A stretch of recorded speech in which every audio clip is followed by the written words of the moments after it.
Com a economia mundial ainda a tentar recuperar da pandemia da Covid-19, a crise militar na Europa, despoletada pela Rússia, voltou a colocar em alerta máximo o mundo empresarial.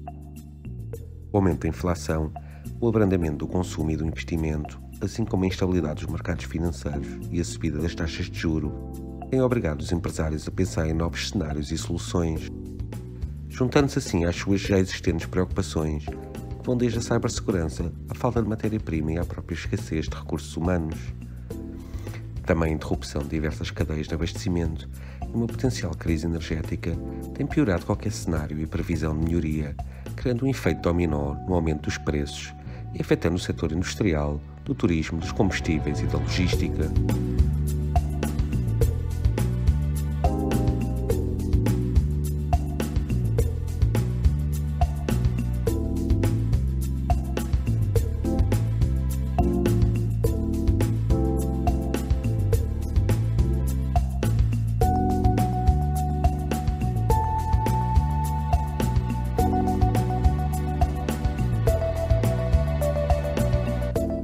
O nosso muito obrigado por terem aceito o convite para estarem presentes e assistirem à 22ª Conferência da Executivo Digest.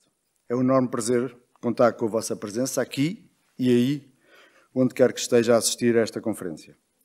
Um agradecimento ainda a todos os patrocinadores e parceiros que quiseram juntar-se a esta iniciativa e a este evento, pois sem eles seria impossível levar a cabo esta conferência. A eles e aos seus representantes, o nosso muito obrigado. Um agradecimento desde já aos oradores convidados pelo interesse e disponibilidade. E uma última nota de agradecimento aos colaboradores do Multiplicações Media Group que estiveram envolvidos na organização deste evento. Muito obrigado a todos e sejam bem-vindos à 22ª Conferência da Executivo Digest. Desde há 2 anos e 3 meses que vivemos num estado de pandemia, ao que se juntou uma guerra desde finais de fevereiro. Uma guerra na Europa, impensável no início do ano, mas real. E ainda que à distância, e obviamente sem sofrer os horrores que se passam na Ucrânia e nos seus países vizinhos, estamos a vivê-la 24 horas por dia, 7 dias por semana. E agora? E agora, e dado todo este contexto, parece que estamos a viver num certo estado de apatia. E assim, e agora? E a resposta é a da conferência. É agora. É chegada a hora de olharmos para Portugal, para a nossa economia, empresas e sociedade e questionar para onde vamos. Ou talvez ainda melhor, para onde queremos ir. E sem resposta ao para onde vamos e atendendo a alguns dados que vamos tendo não é assim tão promissora, a resposta à questão para onde queremos ir é clara e objetiva. Queremos um país que cresça mais e mais depressa, mais competitivo, com maiores índices de produtividade, com maior criação de riqueza, pois só assim se conseguem pagar melhores salários para que todos possamos viver melhor. Contudo, e mais do que nunca, a palavra incerteza domina a nossa atenção e toma conta das nossas preocupações. O que vai acontecer no próximo trimestre, no próximo mês, na próxima semana, em relação aos custos de energia, aos custos de outras matérias-primas e diversos componentes essenciais, às cadeias de abastecimento, à inflação, às taxas de juros, às questões de cibersegurança, à guerra e muito mais, e todos os seus efeitos e consequências. Mas este clima de incerteza não nos pode de maneira nenhuma maniatar, nem mesmo podemos adiar o que tem que ser feito, pois quanto mais tarde agirmos, pior. E há muitas ações de diversas e variadas áreas que têm de ser levadas a cabo e não vale a pena estar à espera do que quer que seja, porque tem que ser agora. É assim agora que temos de refletir, planear e, mais importante de tudo, atuar, agir, de definir prioridades, rumos e caminhos para que Portugal cresça mais e mais depressa e volte à linha da frente. Estes são os temas e assuntos que trazemos à 22ª Conferência da Executivo Digest.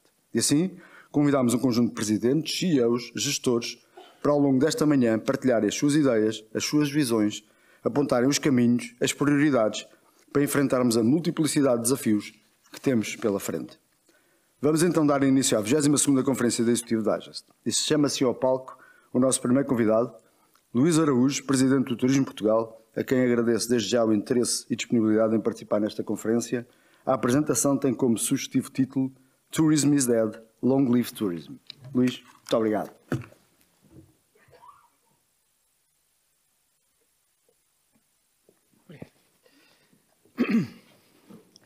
Bom, espero que a apresentação esteja à altura do título, ou pelo menos o apresentador, que está com problemas de voz. Bom dia, muito obrigado pelo convite, Ricardo, muito bom estar aqui. E é verdade, eu escolhi este título, enfim, a semana passada houve pela primeira vez uma discussão na Assembleia Geral das Nações Unidas sobre turismo. Pela primeira vez, apesar de já se terem feito apresentações de outro tipo sobre outras atividades, pela primeira vez o turismo foi discutido a nível político, geopolítico, estratégico, dentro das Nações Unidas. E esta frase, enfim, o turismo morreu, foi do ministro do Equador, ministro do Turismo do Equador. Eu é que acrescentei a segunda parte, porque eu acho que há um futuro absolutamente extraordinário para este setor, no qual temos trabalhado todos, e aqui incluo todos, mas obviamente um futuro diferente. E eu gostava de começar pelo passado. Nós em 2019 fomos o melhor destino do mundo. Chegámos a 170 milhões de pessoas em todo o planeta, mais de 130 países, tivemos um recorde absoluto de 27 milhões de hóspedes, crescemos as receitas do setor do turismo mais de 60% em apenas 4 anos, 2015 a 2019, portanto tudo parecia estar a correr maravilhosamente bem. Mas eis que nos obrigam a parar. E uma paragem obrigatória obriga a mudanças obrigatórias também naquilo que é a nossa atividade. Obviamente, para além dos apoios às empresas, mais de 2,7 mil milhões, para além da formação que foi dada, mais de 160 mil pessoas foram formadas ao longo de 1 ano e meio numa nova academia digital que foi criada pelo Turismo Portugal. Tivemos também que mudar a nossa comunicação e a nossa maneira de falar com as pessoas. E voltámos ao básico, voltámos ao mercado nacional, dissemos que era a altura de visitar o nosso país. Fomos a um segmento muito específico de nómadas digitais, dizendo-nos que Portugal era o lugar certo para trabalhar, mas mudámos até, e esta foi das maiores decisões que nós tivemos que tomar nos últimos anos dentro do Turismo Portugal, mudámos a nossa comunicação para isto. Ela, as viagens são os viajantes. O que vemos não é o que vemos, senão o que somos. O mundo. O que é o mundo, ó meu amor? O jardim dos meus versos, todo em flor. Nada dá tanta ideia da constância de caráter como a firmeza de caminhar por mares nunca antes navegados. O fim da viagem é apenas o começo de outra. É preciso ver o que não foi visto. Ver outra vez o que se viu já. Vamos ler Portugal. Numa altura em que não era possível movimentar-nos, e nós sempre dissemos que o turismo e a saúde estavam em campos opostos, era uma questão de tempo e de espaço. Cada dia que passava era um dia que a saúde ganhava, mas era um dia que nós perdíamos, porque não temos inventário. Mas era também uma questão de espaço. Nós precisamos de mobilidade e a saúde precisava que estivéssemos quietos. Portanto, este binómio claramente afetou a atividade, coisa que hoje já não se sente, e ainda bem. Mas foi isto que nos levou também a mudar e a dizer que era a altura de ler Portugal. E foi com este princípio do ler Portugal que nós começámos a apostar no turismo literário. E esta mudança do é agora de facto que nós temos que apostar em produtos que são produtos distintivos. E nenhum melhor do que o turismo literário. Mais de 45 casas de escritores portugueses, alfarrabistas, feiras do livro, festivais literários, livrarias históricas, bibliotecas nacionais. É um mundo, para além dos escritores portugueses e de língua portuguesa e dos percursos em Portugal, é um mundo enorme que tem que ser aproveitado e que nós estamos a aproveitar agora para a promoção do nosso país em qualquer mercado. Mas não é só o turismo literário. Nós mudamos também a maneira como vemos tudo o que tem a ver com o surf, com o enoturismo, com os festivais de música. A nossa capacidade de chegar a estes 170 milhões de pessoas deixou de ser só para dizer que o nosso país tem ótima gastronomia e que tem um clima fantástico e que tem as melhores pessoas do mundo, mas para segmentar e atingir estes mercados-alvos, e obviamente o digital e a tecnologia ajudam-nos nisso, em qualquer parte do mundo. E esta sim é a grande tónica, obviamente com uma segmentação de mercados muito clara, a começar pelos de proximidade até de aposta, mas com esta panóplia de produtos e de oferta daquilo que é Portugal, desde a arte contemporânea até a arquitetura, passando pelo cycling e walking, por aí fora. Mas isto foi o passado e nós acreditamos que hoje estamos no timing perfeito e no lugar perfeito para fazer o que quisermos do ponto de vista turístico. E eu começo pelo timing perfeito. Hoje, Portugal tem uma percepção internacional que não podia ser melhor. Isto não sou eu que o digo, é um estudo que foi feito pela Young & Rubicam, com a Universidade de Dortmund e com o MIT, o BAV. Nós fazemos este estudo a cada 4 anos e é um estudo de percepção global do nosso país. Portanto, não é turismo, não é indústria, não é cultura, é percepção global do nosso país. E fizemos-lo nos 10 principais mercados. Eu trago aqui alguns exemplos de como é que estamos e depois as conclusões de como é que somos percepcionados a nível internacional. E o como é que estamos, enfim, neste gráfico é pequenino, eu sei. Este é Portugal para o espanhol e naquelas colunas da esquerda veem qual é que é a diferenciação de Portugal para um espanhol, a relevância, a estima e o conhecimento. E quanto menos conhecimento, curiosamente, melhor é. Porque significa que há mais surpresa, há mais para descobrir, há mais razões para vir a Portugal. E podemos ver que há aqui uma conjugação perfeita no mercado espanhol. No segundo gráfico, o que temos é a evolução desde 2009 até 2015 e em 2019.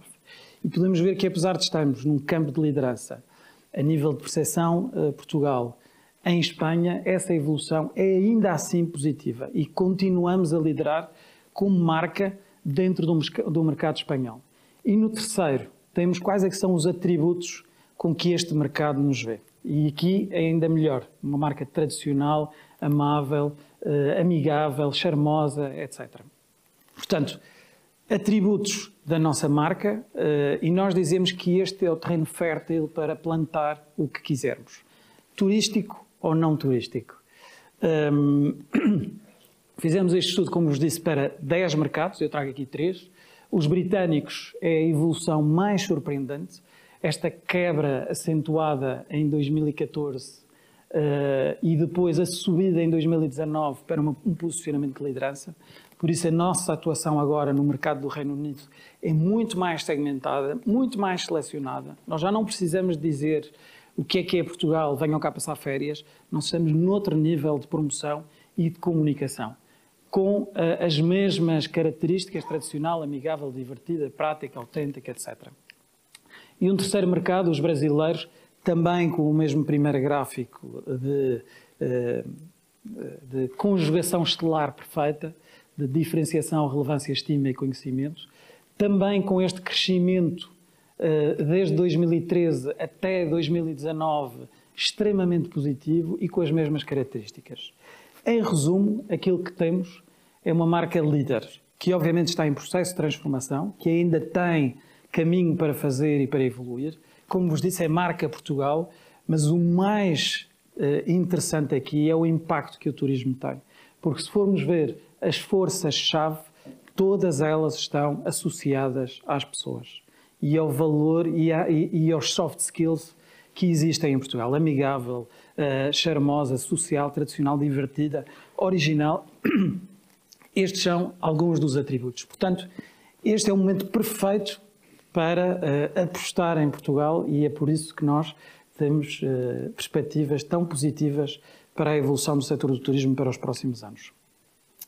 Mas é também o lugar certo. E quando nós falamos de lugar certo, é obviamente a altura certa para transformar o setor do turismo, mas é o lugar certo para mostrarmos que o nosso país tem muito mais para dar do que simplesmente uma boa experiência a quem nos visita. E isto é algo que para nós é essencial, por uma razão muito simples. Nós temos um propósito claríssimo. receber bem e respeitar as diferenças. E nos dias que correm, principalmente com a situação que vivemos na Ucrânia, este propósito é ainda mais forte e tem ainda mais valor. E é este propósito que nos quer, ou que nos faz levar um bocadinho mais longe, ou ter mais alguma ambição naquilo que é o nosso papel enquanto destino turístico, mas também enquanto benchmark de outros destinos e de outras regiões.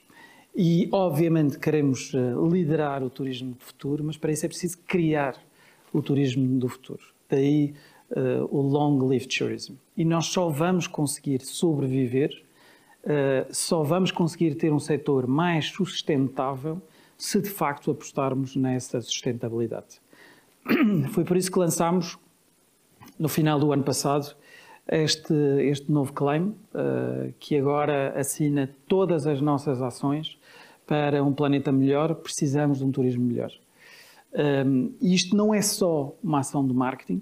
O plano Reativar o Turismo foi lançado em maio, tem 6 mil milhões de euros até 2027, de recursos próprios do Turismo Portugal, mas também dos PIOs e do Banco Português de Fomento. 60% para apoio às empresas, mas uma grande fatia para construir o futuro. Um futuro que se quer mais sustentável, mais digital e muito mais focado nas pessoas.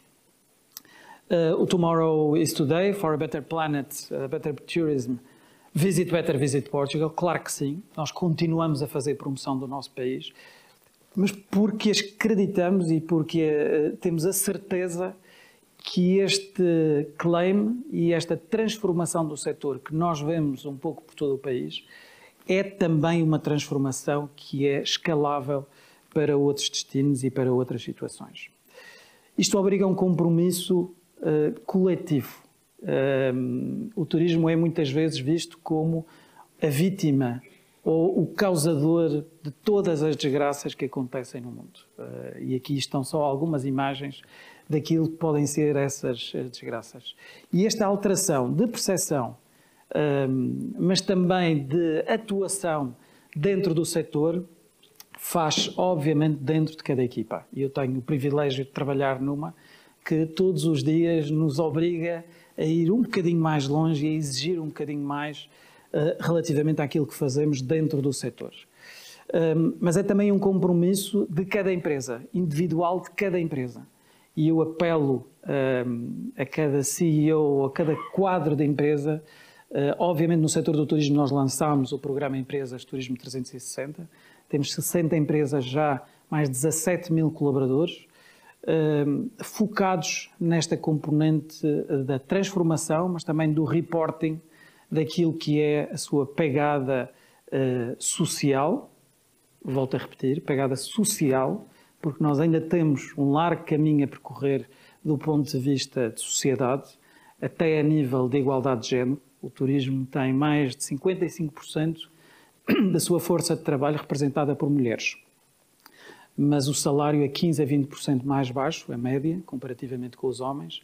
Num estudo que foi feito nas 100 maiores empresas de viagens e turismo, nas 100 maiores, só 17% têm representação feminina nas suas administrações e só 4% têm CEOs que são mulheres, nas 100 maiores. Estamos a falar das grandes corporações de turismo a nível mundial. Portanto, há um trabalho a fazer e esse trabalho é feito, obviamente, a nível das empresas, mas tem que ser também um trabalho individual de cada um de nós. E eu deixo aqui uma sugestão: giveaways num evento destes já não se usa. Não podemos insistir nas mesmas. É agora que nós temos que mudar também esta maneira de fazer as coisas e de pressionar para que isto se faça de maneira diferente. Nós temos um compromisso individual dentro do Turismo Portugal que nos obriga a coisas tão disparatadas como recusar participar de um debate que tem 12 homens e nenhuma mulher, por exemplo, é verdade, ou nós somos organismo papel zero da administração pública, portanto não podemos gastar e contabilizamos todas as folhas de papel que são gastas dentro do nosso organismo. Era isto que eu tinha para vos dizer. Nós acreditamos que este é o lugar perfeito para avançar e transformar o setor do turismo, é nisso que estamos empenhados. mas principalmente é a hora certa para o nosso país e para trabalhar o nosso país. Eu não tenho tempo, mas gostava de vos deixar só este vídeo, porque além do mais a música é bonita e só de vos dizer que depende só de nós.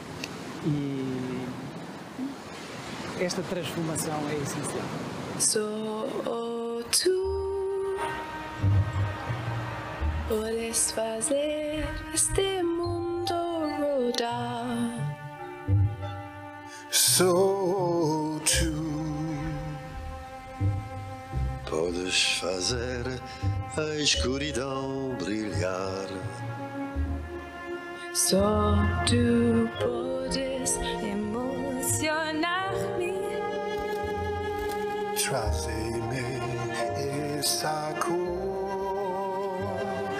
Encher o meu coração De amor. só tu podes causar essa mudança. Quando me agarras, Eu entendo essa dança. Dá-me a tua mão, tu és o meu único destino. És o meu sonho real, o meu único tu. Só tu pode causar essa mudança. quando me agarras. Eu entendo essa dança. Dá-me a tua mão e mostra-me o teu caminho. És o meu sonho real, o meu único tu. Visita o teu mar, o teu sol, o teu património e a tua cultura. Tu podes viajar pelo melhor destino do mundo.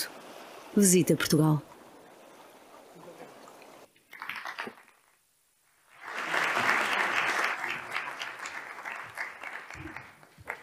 Obrigado, Luís Araújo. O turismo é, sem dúvida, um dos motores da nossa economia, ao qual se deve dar sempre uma particular atenção. Também foi um dos grandes recuperadores do nosso PIB neste primeiro trimestre de 2022.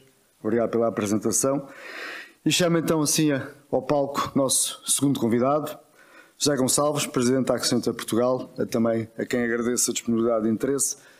E agora, dando seguimento aqui à nossa conferência com uma apresentação com o título E Agora Portugal. Muito obrigado. Isso mesmo.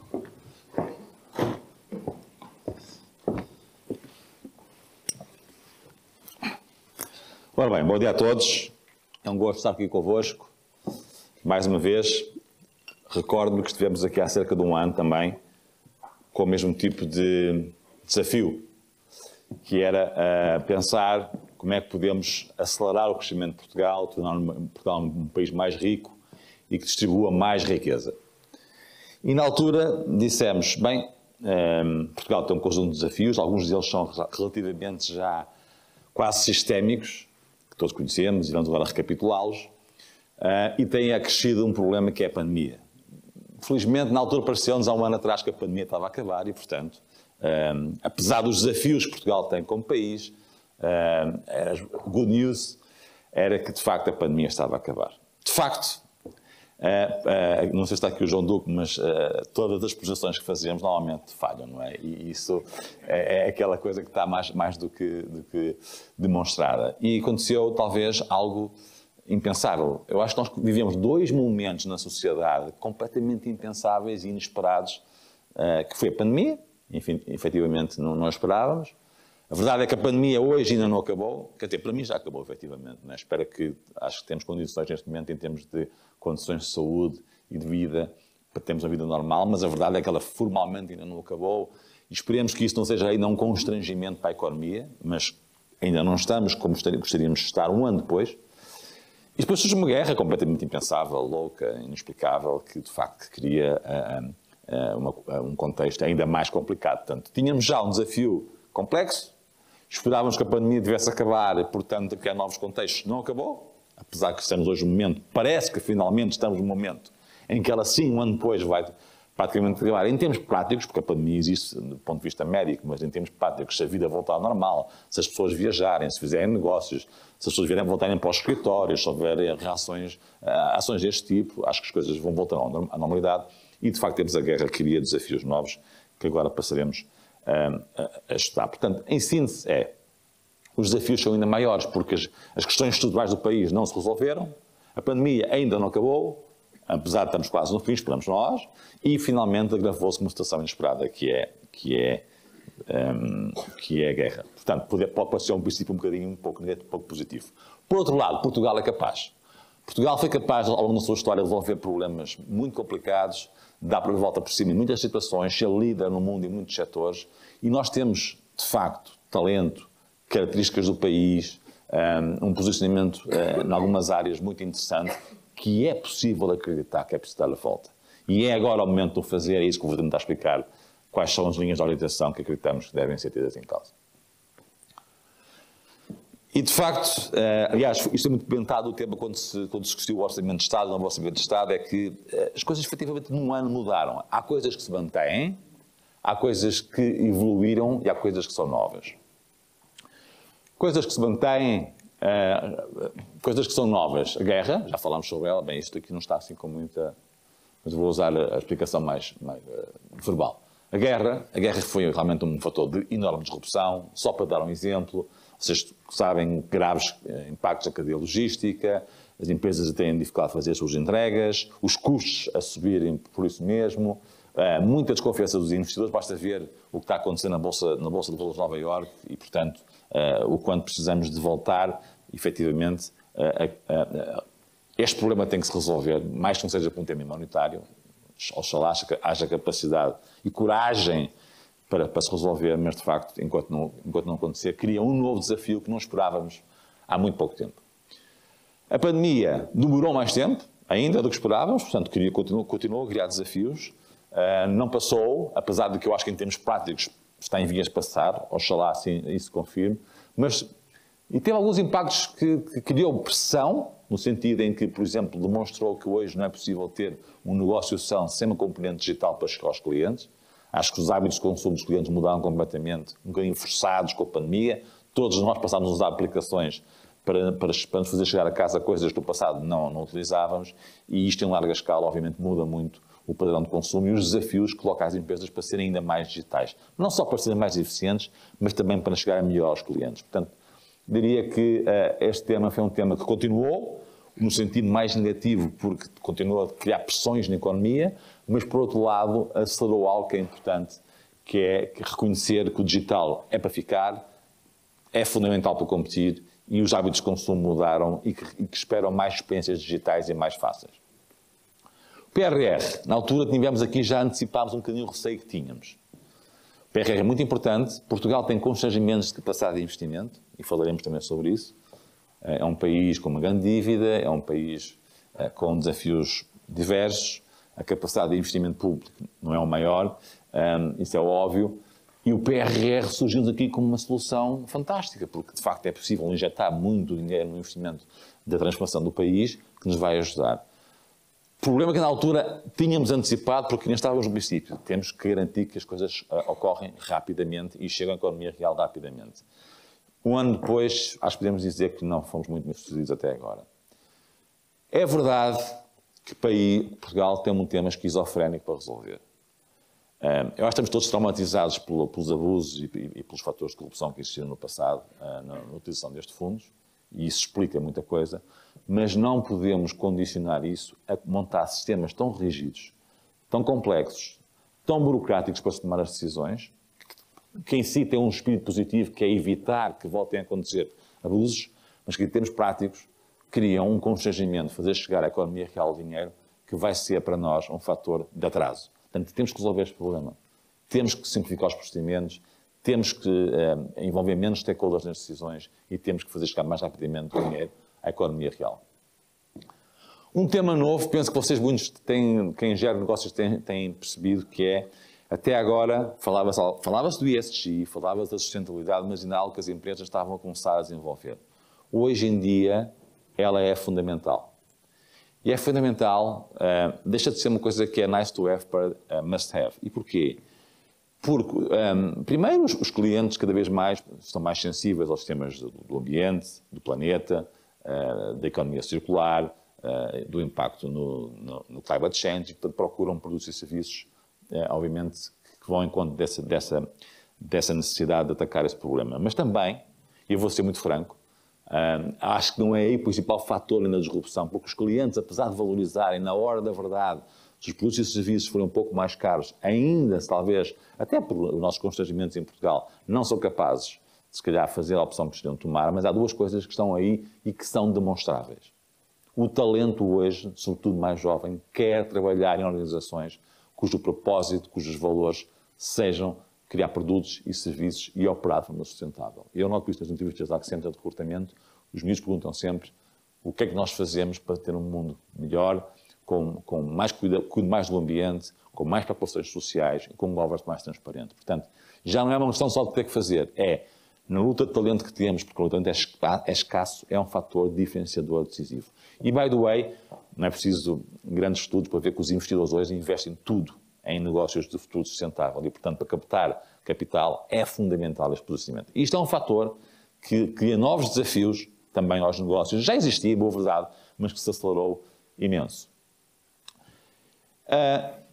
Um bocadinho fatores versus implicações. Um aumento da inflação, que tem, obviamente, implicações brutais na qualidade de vida das famílias, a sua capacidade de manter o nível de vida é afetado, o custo das coisas sobe, os salários não sobem com conformidade, portanto, temos um problema para resolver. Os salários em Portugal já são bastante mais, costumo dizer uma palavra mais forte, são miseráveis, os médios, e este fator vai cada vez mais ainda agravar a situação, é um problema, e depois, associado a isso, o custo de capital vai aumentar, e o custo de capital, normalmente, cria mais pressão nos investimentos que se fazem no seu retorno. E, portanto, acho que Portugal, como precisa de investir, também não são notícias propriamente muito favoráveis. Não estamos, também na altura falámos aqui, para que esteja sala, que é o seguinte, nós temos que conseguir rapidamente recuperar o PIB de 2019, se bem recordam, e a partir daí crescer mais rápido com concorrência, porque temos países que estão a crescer muito mais rápido que nós. A verdade é que há good news e bad news. Good news, estamos a recuperar o PIB, bad news é que estamos a recuperar o PIB mais lento. Portanto, chegámos ao PIB de 2019, penso muito recentemente, e claramente não crescemos tanto como a concorrência de países como a Irlanda, como a Hungria, e isso obviamente coloca-nos ainda mais atrás do que nós já estávamos. Portanto, temos claramente de ser muito mais rápidos a crescer a economia, e vamos falar um bocadinho sobre como é que isso se pode fazer. A Portugal continua abaixo, aqui no news, estamos realmente no 75% da média da OCDE, não pode ser o Partido de Portugal, ou a Associação de Portugal, e finalmente a dívida pública, que continua, sempre existiu, só que aqui, nesta situação em que Portugal precisa de investir para transformar a sua economia, é mais um constrangimento. Não podemos deixar de ter contas públicas equilibradas, eu acho que isso é importante, para manter a confiança dos investidores em Portugal, mas de facto, quando queremos investir e não podemos, porque temos que manter esse equilíbrio, tudo nos torna mais difícil quando o desafio ainda é maior. Portanto, diria em síntese, coisas que já existiam, desafios que já existiam, desafios novos que criam ainda mais pressão sobre o desafio que Portugal tem pela frente. Mas a questão é possível dar a volta a isto? É ainda mais difícil, os portugueses, quando mais coisas são difíceis, mais se motivam, e portanto, eu diria que para isto, acreditamos que devemos atuar em 3 coisas fundamentais. Vou tentar usar uma linguagem mais coloquial do que ela está aqui, que é aguentar, ser resiliente às pressões de curto prazo que temos, provocadas pela pandemia que ainda não desapareceram na íntegra e pela guerra. Temos que ter mais resiliência para aguentar, uma questão de sobrevivência, e em simultâneo focar em crescer. Não há outro caminho para um país bem-sucedido que não seja criar mais riqueza e distribuir melhor a riqueza que cria, que também é um fator igualmente importante.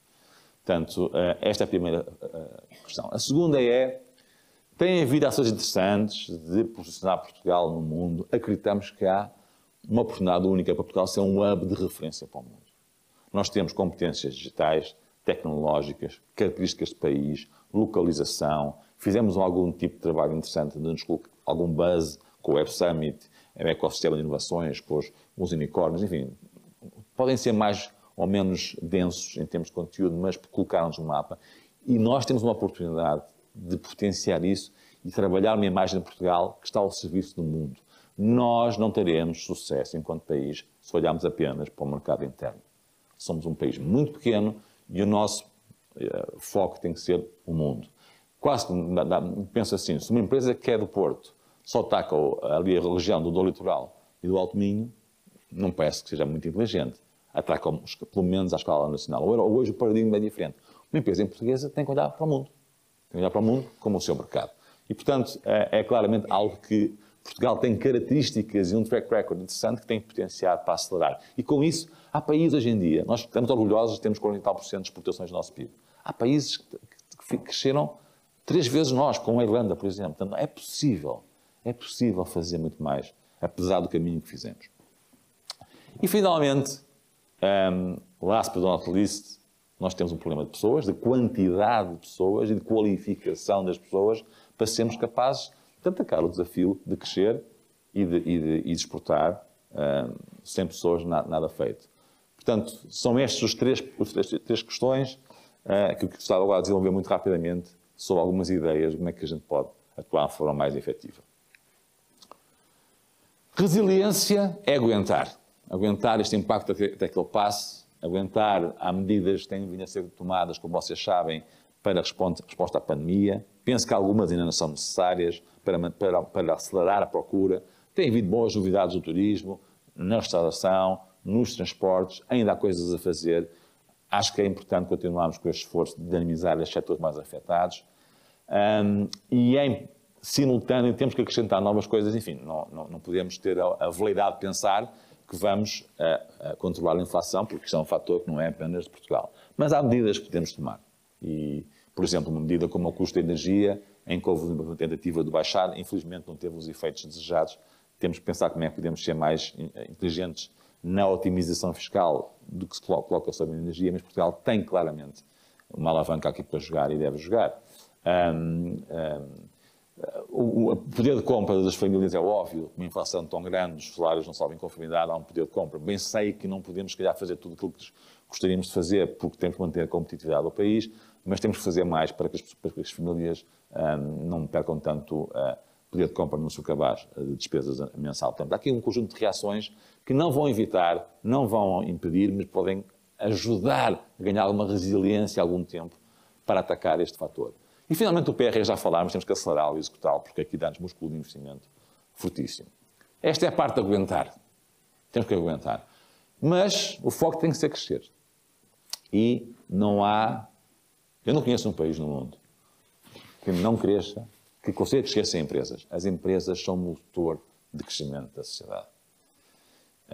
Obviamente, para que as empresas cresçam, depois precisamos ter capital para investir, precisamos ter pessoas e capital humano, e já vamos falar sobre isso, mas tem que ter as empresas. E nós temos que, uma vez por todas, desmistificar que as grandes empresas são um conjunto de entidades que nem sempre são bem intencionadas e têm lucros ilícitos, para serem aquelas que realmente impulsionam a economia para a frente e que fazem a diferença do ponto de vista que há massa crítica no país e operar à escala global. E, portanto, temos que fazer várias coisas. Temos que ajudar as PMEs a ganharem competências. As competências têm muito poucas competências, PMEs de digitalização e de outras, de gestão hidrante. Temos que as ajudar a qualificarem-se para que elas possam atacar o mercado global e, com isso, serem muito mais relevantes para a economia e, com isso, ambicionarem ser grandes empresas.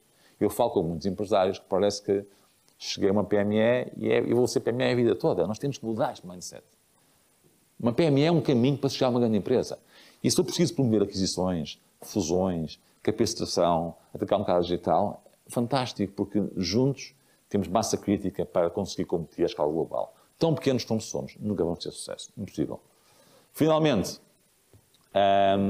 portanto, já falámos aqui de preparar as PMEs para ter um mercado muito maior do que aquele que tem hoje. Com isso, poderem, e com algumas fusões e aquisições e sinergias, querer ter mais grandes empresas e, obviamente, há um impeditivo para que as empresas sejam produtivas, para que Portugal seja produtivo, que é o serviço à administração pública. Houve evoluções, hoje a administração pública está mais simplificada e rápida, mas tudo o que é fazer todos os serviços através do digital, com muito menos burocracia, muito mais rapidamente, vai ser um enabler fundamental para as empresas serem mais rápidas elas próprias e mais produtivas. Temos que transformar a administração pública para ajudar o país a ser mais produtivo e a transformação digital é claramente o enabler para o fazer. Portanto, aguentar e focar no crescimento, em empresas sãs, com massa crítica, que atacam o mercado à escala global, com dimensão, de uma administração pública que, em vez de impedir ou atrapalhe, ajude e potencie e acelere.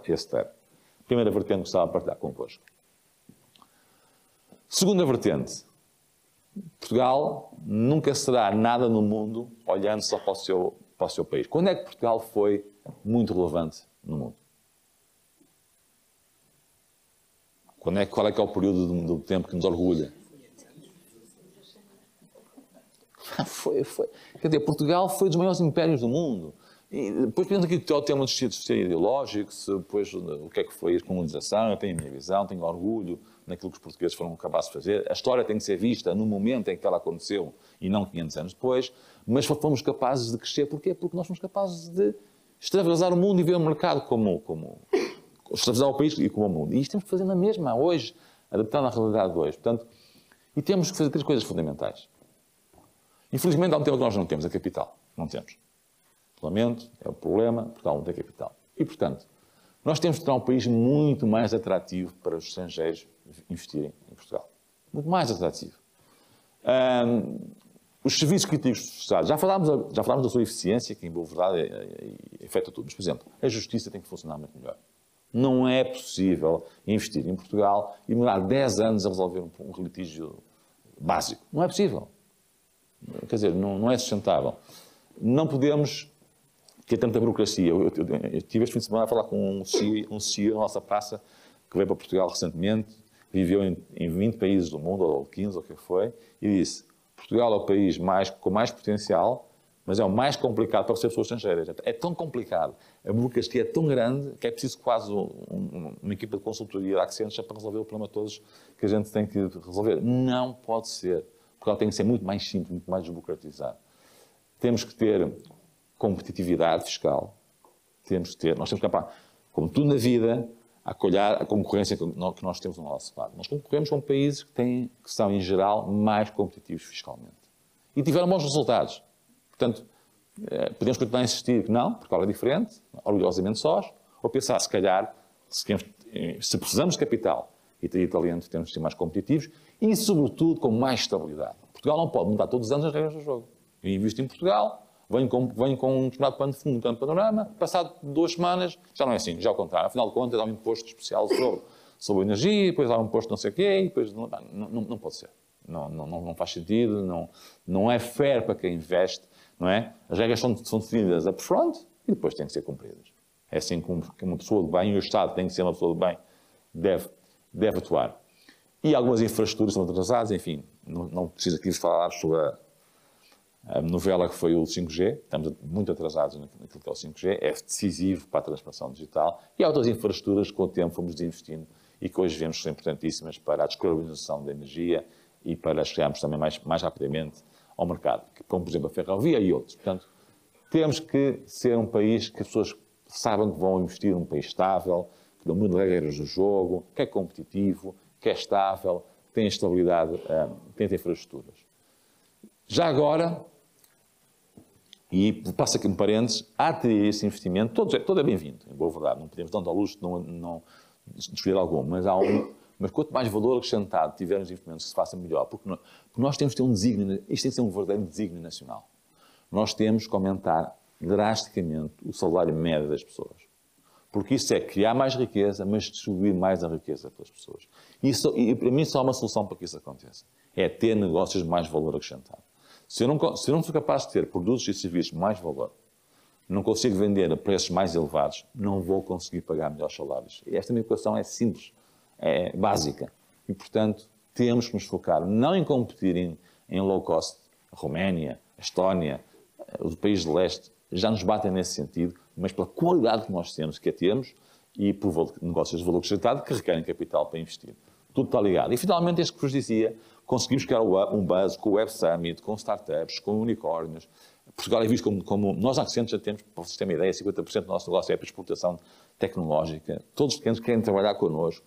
Mesmo se sejamos mais caros do que a concorrência mais de nearshore está aqui ao lado, na Europa de Leste, Portugal é um país que eles preferem trabalhar, por vários motivos, e, portanto, nós temos que trabalhar mais. Aqui há uns tempos havia aquela coisa que era o Algarve, não é? Ou Algarve, assim. Não sei se funcionou muito bem esse posicionamento, mas, pelo menos, trabalharmos no mercado.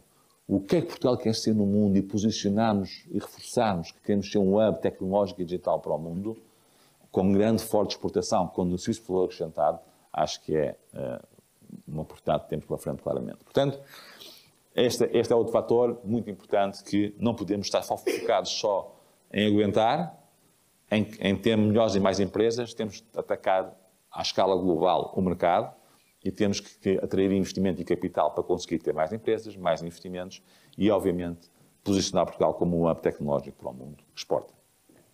Finalmente, um problema de curto prazo e de médio prazo.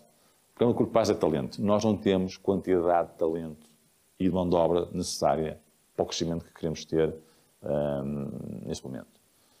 E precisamos de, claramente, requalificar as pessoas que cá temos. Hoje o mundo requer novos tipos de qualificações digitais, tecnológicas, soft skills, tudo aquilo que é necessário, empreendedorismo. Portanto, temos que ajudar esse reskilling. Têm feito esforços.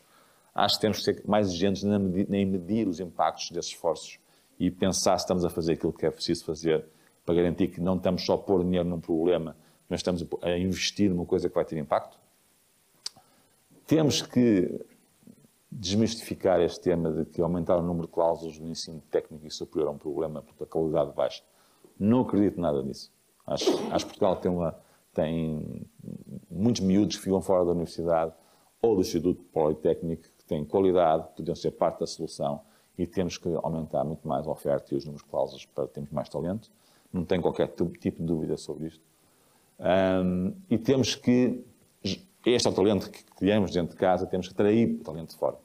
Não há outra hipótese. Temos que ter pessoas que vêm para Portugal com qualificações, que venham trazer valor para o país e que nos ajudem a ter o talento necessário para atacarmos este desafio que temos pela frente. Sem pessoas não vamos conseguir chegar lá.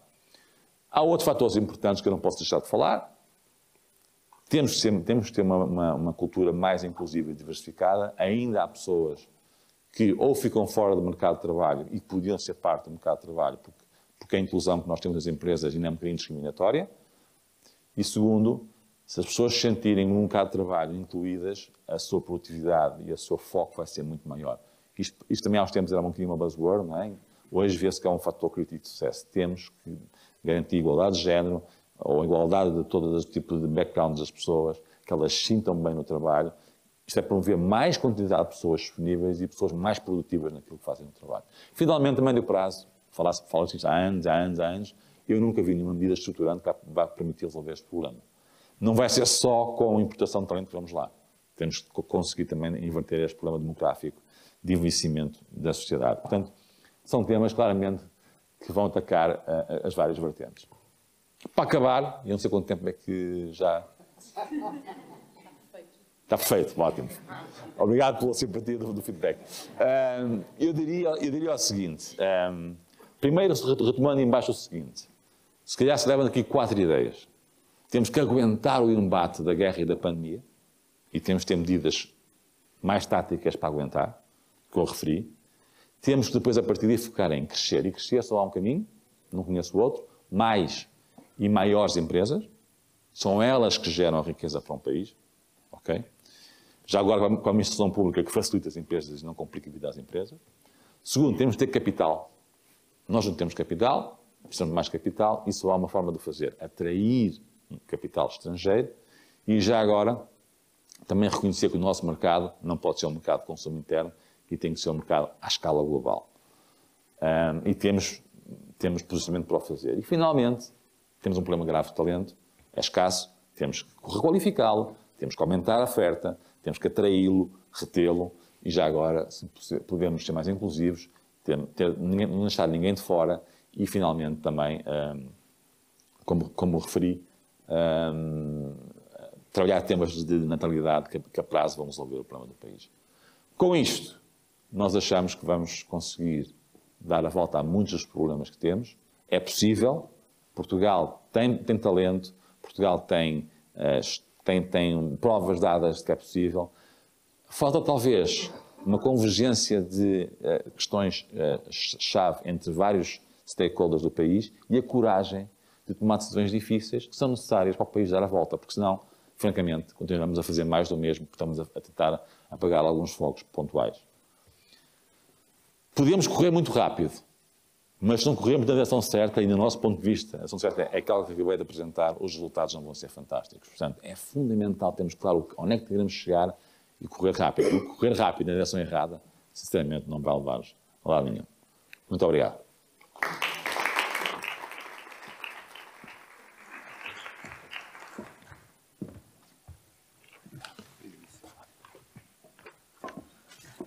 Obrigado, Zé Gonçalves, pela apresentação e pelos caminhos e a confiança demonstrada no nosso país, no sentido de entrarmos então outra vez no nosso ritmo e chegarmos outra vez à linha da frente, que é o que nós todos desejamos. Chamo assim ao palco o nosso próximo convidada, neste caso, Isabel Vaz, CEO da Luz Saúde. Mais uma vez, muito obrigado pelo interesse e disponibilidade.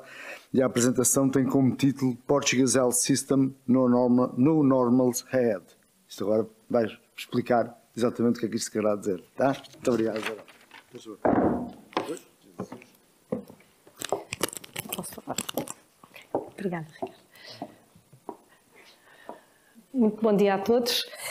De facto, o título é para provocar um bocadinho, porque nós estamos sempre a falar que vamos para um novo normal e o que eu os venho, enfim, tentar convencer é que não vai haver normal nenhum. Vamos, aliás, como já vimos pelas duas anteriores apresentações, normal é aquilo que não vai ser e, sobretudo, nunca mais vamos conseguir, com a velocidade a que o mundo avança e traz novos desafios, nunca mais vamos estabilizar no novo normal. Enfim, só muito rapidamente para perceberem que o setor da saúde é de facto um setor um bocadinho diferente dos outros setores da economia em algumas características, nomeadamente os custos não são tipicamente suportados por quem beneficia do serviço. Porquê? Porque a existência de elevados níveis de incerteza no momento da necessidade, nomeadamente os custos que podem ser catastróficos em determinadas doenças, por exemplo, uma doença oncológica pode custar num ano a uma pessoa 400 mil euros, 350 mil euros, assim só para falar de coisas mais baratuchas, levam à necessidade, tipicamente neste setor, de se adotar instrumentos de seguro por forma a proteger as pessoas no momento da necessidade de custos que as levariam claramente a uma falência, o que dá origem no nosso setor a um agente adicional que é o segurador no jogo da procura e da oferta. E isto, como podem imaginar, faz obviamente toda a diferença. E isto é verdade quer no setor público, quer no setor privado. No setor privado estamos a falar das seguradoras comerciais, no setor público estamos a falar numa lógica de um grande seguro público, social, se quiserem, mas na realidade um mecanismo de seguro. Todos nós pagamos os nossos impostos para que alguns de nós, felizmente não todos, no momento da necessidade, no fundo estejamos pagos por esse grande seguro público que é, no fundo, depois concretizado no Serviço Nacional de Saúde. Existe também uma elevada assimetria de informação entre os agentes económicos envolvidos, nomeadamente e em particular entre os médicos e os doentes, sendo que o primeiro, os médicos, são decisores de procura de serviços adicionais. E nomeadamente com características muito técnicas que nem sempre as pessoas sabem avaliar, como sabemos, por exemplo, quando vamos a um supermercado comprar umas laranjas ou um melão, normalmente aí temos mais informação e sabemos decidir por nós próprios, muitas vezes na saúde dependemos de facto deste agente adicional. E por outro lado é um setor com forte presença de juízos éticos, pelo menos é aceito no modelo social europeu, que não é aceitável que ninguém fique vedado a ter este serviço pela sua raça ou por falta de dinheiro. Portanto, todos nós, no modelo social europeu, achamos que toda a gente deve ter acesso à saúde. E, por outro lado, a sociedade condena veementemente qualquer erro do sistema médico, enfim, pela natureza do serviço que estamos a falar. E isto conduz-nos tipicamente a 4 grandes mitos sobre o setor da saúde. Primeiro, dizem as pessoas que, sobretudo os políticos, que a saúde não é um negócio, que a saúde se rege por padrões morais e éticos mais elevados do que os outros setores da economia. E um terceiro mito terrível, que é que as boas práticas de gestão, nomeadamente a eficiência operacional ou a gestão rigorosa dos recursos que temos disponíveis, normalmente há uma crença que prejudica a qualidade dos cuidados de saúde. Isto é uma retórica que nós, gestores na área da saúde, sejamos públicos ou privados, enfim, temos todos os dias, sobretudo nos hospitais. E depois há um quarto mito, que é as leis do mercado não se aplicam ao setor. Então vejamos. Lamento, meus amigos, a saúde é um negócio. Só pessoas muito distraídas é que poderão achar que a saúde não é um negócio, porque desde logo envolve na cadeia toda a distribuição do setor da saúde, desde o fornecimento, que começam com as farmacêuticas, equipamento em tecnologia médica, tecnologias de informação e por aí fora, a distribuição desde os grossistas, retalhistas, a prestação propriamente dita, que obviamente tem tipicamente pessoas do privado e pessoas do público e do setor social, e o próprio financiamento também com todos estes intervenientes.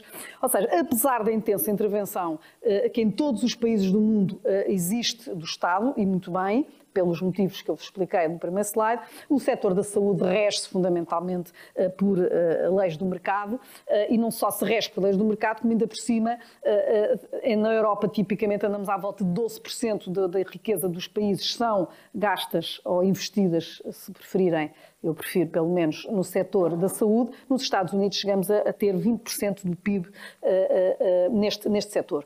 Por outro lado, ainda que a prestação de cuidados esteja essencialmente nos países europeus a cargo do Estado ou de organizações sem fins lucrativos, tal não retira de qualquer forma a necessidade de gerar receitas para assegurar operações sustentáveis. Portanto, a saúde é de facto, lamento imenso, mas é um negócio.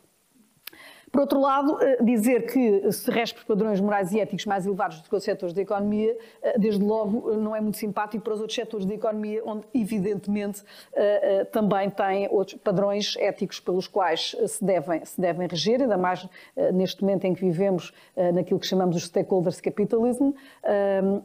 O que se passa realmente na saúde é que, efetivamente, há uma pressão ideológica e política permanente pelo bem que estamos a falar, mas obviamente há um conjunto poderosíssimo de poderes instalados. Eu não resisto aqui a mostrar-vos uma frase muito famosa que saiu uma vez num grande estudo que a revista Economist fez, é que cada dólar que se poupa por um procedimento mais efetivo, obviamente é sempre o someone's dollars income, ou seja, é de facto um negócio e efetivamente os padrões éticos são obviamente aqueles que também se regem em todos os outros setores, nomeadamente a banca, telecomunicações e por aí fora.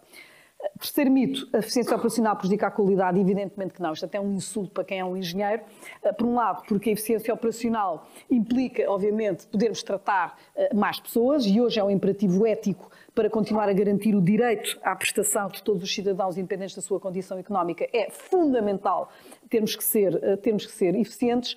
E, por outro lado, todo um engenheiro sabe que quando nós temos uma boa consistência de processos, quando nós temos uma boa engenharia de processos naquilo que são os esquemas produtivos, por exemplo, de um hospital, evidentemente essa aderência aos melhores processos, neste caso às melhores práticas clínicas, também conduzem à melhor qualidade clínica e, por outro lado, também a melhor eficiência de serviço, porque obviamente temos consistência de processos no hospital, temos menos cancelamentos, menos tempos de espera e por aí fora. Portanto, estes três objetivos, qualidade, serviço e eficiência, estão completamente ligados do ponto de vista de um engenheiro, como em qualquer outra fábrica. E as regras de mercado não podem ser aplicadas no setor da saúde. Obviamente que isso não é verdade, e muito menos no mundo digital, em que toda a gente tem acesso à informação, em que, felizmente, cada vez mais as pessoas sabem e têm acesso e estão mais literadas, digamos assim, têm maior literacia em saúde, o que também é super importante para melhorar as cargas de doença, como já vão ver mais à frente. E, obviamente, os mecanismos de mercado permitem não ignorar o papel fundamental que todos nós temos na melhoria dos serviços prestados e na criação, inclusive, de novos serviços e produtos. Portanto, espero que tenham percebido que o setor da saúde é magnífico, desde logo porque é igual aos outros setores. E, portanto, tem aquelas características que é preciso ter, obviamente, cuidado. Atualmente, em Portugal, nós, no fundo, temos um sistema público, que se quiser é o que está aqui acima aqui do quadro. Os cidadãos pagam impostos ao Estado, que faz o que a gente chama um financial pooling, que através do orçamento dão ao Ministério da Saúde, através da entidade, se quiserem, que é o seguro público, que gera o seguro público de saúde, que é é a ACSS, que faz o chamado risk pooling, teoricamente depois faria uma captação a estado ao risco das várias ARS, portanto às partes regionais, que por sua vez, no fundo, contratam serviços no SNS à rede pública, mas também à rede convencionada. Portanto, há uma grande rede convencionada, nomeadamente em meios complementares de diagnóstico, análises, que apoia sobretudo os serviços de cuidados primários. As PPPs, como sabem, estão basicamente a acabar, falta uma. E as farmácias. E depois, em Portugal, temos uma coisa bastante curiosa, que é, apesar de termos um Serviço Nacional de Saúde que, teoricamente, cobre efetivamente 100% dos portugueses, a verdade é que, e já vão ver no quadro a seguir, é que 50% dos portugueses têm uma dupla cobertura ao seu risco de saúde, fazendo com que exista hoje uma rede paralela, que é a rede privada, que é alimentada sobretudo pelas seguradoras privadas e subsistemas de saúde, desde logo a ADSE, que há muita gente que considera público. Eu gosto de fazer aqui uma provocação, que é, se a ADSE hoje é completamente financiada por cerca de 3,5% dos salários dos funcionários públicos, onde é que isto é público? A menos que a gente ache que os funcionários públicos não merecem o ordenado que ganham e, portanto, os 3,5% são nossos. Não são deles, não é? Eles trabalharam para o bem comum, ganharam e decidiram que 3,5% do seu ordenado, por acaso, dedicavam-se ao sistema de saúde. Considerar que este dinheiro é público é um insulto aos funcionários públicos. Eu não me canso de dizer isso, mas há muitos funcionários públicos, curiosamente, não percebem isso. É a mesma coisa que agora decidir que quando os funcionários públicos vão ao supermercado e decidem gastar, ou em viagens, por exemplo, no turismo, é a mesma coisa que eu dizer que esse dinheiro que eles gastam a ir às Maldivas é dinheiro público. Não, é dinheiro que eles ganharam, não é? Portanto, se a gente admitir que eles merecem o ordenado que ganham, e eu admito que sim, pelo menos na esmagadora maioria, só estão aquela andota das IMAX que era quantas pessoas é que trabalham aqui, eles responderam metade. Mas enfim, acho que é mas enfim, acho que não é uma característica, é uma característica, enfim, universal. E a verdade é que, portanto, 50% têm acesso a uma rede paralela de cuidados de saúde que hoje é, de facto, brutal. E se virem aqui, eu tenho aqui só os dados de 2019, porque quis trazer-vos os dados pré-pandémicos. A despesa pública em saúde, à época, era cerca de 13 bis, e a despesa privada, 7 bis. Agora metam-se no lugar do Ministro das Finanças quando percebe que tem 3,4% do PIB com financiamento privado. E, portanto, quando há assim umas pessoas que dizem vamos acabar com o setor privado e tal, o Ministro das Finanças fica logo enervado. Aliás, não fica, porque está-se nas tintas, mas porque obviamente é uma impossibilidade e, portanto, o senhor não se chega sequer a preocupar com esse assunto. E, portanto, em termos do Sistema Nacional de Saúde, as grandes questões que neste momento se põem e toda a vida se puseram é como é que vamos colocar os setores público e privado a trabalhar para os objetivos do sistema de saúde como um todo, coisa que até hoje ninguém conseguiu. Como é que se gera o aumento da despesa, sabendo que os impostos não vão ser suficientes e, portanto, evitar, obviamente, simultaneamente os custos catastróficos para os cidadãos na altura da necessidade? Qual deverá ser o papel do Estado e do setor privado e como aumentar a competitividade e a eficiência na prestação de cuidados de saúde? Isto é, de facto, um desafio gigante. Tem-se feito algumas tentativas. Foi uma pena as PPPs. As PPPs era uma coisa dentro da organização do Serviço Nacional de Saúde. Havia uma coisa harmoniosa que estava ali dentro. Curiosamente, bateu-se muito no tema das PPPs, só na lógica que tinham que ter value for money direto, que aliás foi completamente provado pelo Tribunal de Contas, mas falou-se pouco de uma coisa chamada eficiência dinâmica, ou seja, todas as PPPs trouxeram modelos novos de gestão ao setor, maneiras diferentes, como aliás agora acabámos de ouvir aqui pelo nosso colega da Accenture, trouxeram a eficiência dinâmica. Como é que se faz diferente? E isso não foi aproveitado todo. E todas as PPPs em diferentes áreas, com os diferentes grupos, trouxeram coisas diferentes. Curiosamente, os privados aprenderam uns com os outros e o setor público arrogantemente acabou com aquilo. E, portanto, não quis aprender nada. Portanto, e é isso é que é, de facto, o grande problema do nosso país, de facto, não queremos aprender nada e não temos a inquietude de continuarmos a aprender e de fazermos as coisas como elas forem diferentes, continuamos a fazer igual e depois esperamos que os resultados sejam melhores. Não deixa de ser absolutamente curioso. Nesta era pós-Covid, nós, de facto, encontramos neste momento, sobretudo os prestadores de cuidados de saúde, e já agora sou prestadora, portanto estou vendo o meu peixe, nós, de facto, temos, tal como já foi aqui apresentado, neste momento estamos estracados a todos os níveis, desde a emergência de ecossistemas digitais novos multissetoriais, como, por exemplo, temos hoje a Uber ou a Glovo a entregar médicos em casa, tal como entregam refeições. Temos a disrupção das cadeias de abastecimento, o tema da cibersegurança, ainda há bem pouco tempo vocês assistiram a vários hospitais públicos e já também houve em privados de ataques, portanto aqui a questão não é se, é quando. Portanto, é hoje uma coisa em que nós temos que gastar muito dinheiro, até porque estamos a tratar de uns dados muito importantes, que são os dados da saúde. E, portanto, imaginem, não é um tema da confidencialidade até que me preocupa, é o tema de me baralharem os dados dos doentes.